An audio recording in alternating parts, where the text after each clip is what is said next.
ഇന്ന് ഷെയർ എന്ന് പറഞ്ഞു കഴിഞ്ഞാൽ നമുക്ക് ആദ്യം മനസ്സിൽ വരുന്നത് ഒരു മെസ്സേജ് ഷെയർ ചെയ്യുന്ന കാര്യമാണ്, അല്ലെങ്കിൽ വീഡിയോ ഷെയർ ചെയ്യുന്ന കാര്യമാണ്, അല്ലേ? എന്നാൽ ഷെയറിങ് അത് മാത്രമല്ല. We have to share the emotional share also. അപ്പൊ എന്താണ് എമോഷണൽ ഷെയർ ആണ് എന്നാണ് ഞാൻ പറയുന്നത്. ഐ ആം ഡോക്ടർ അലിയരും ബ്രാസ്റ്റർ ക്ലിനിക്, മേലാറ്റൂർ. നമുക്ക് ഇഷ്ടപ്പെട്ട ഒരു നല്ല കാര്യം, നമുക്ക് ഇഷ്ടപ്പെട്ട നല്ല ഒരു കാര്യം ചെയ്യുമ്പോൾ, ഒരാൾ ചെയ്യുമ്പോൾ നമുക്കത് നമ്മൾ ചെയ്യുന്ന പോലെ ഫീൽ ചെയ്യും.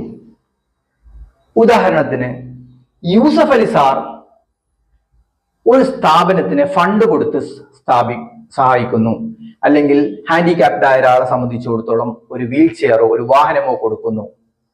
നമ്മളിത് കാണുമ്പോൾ we think we are giving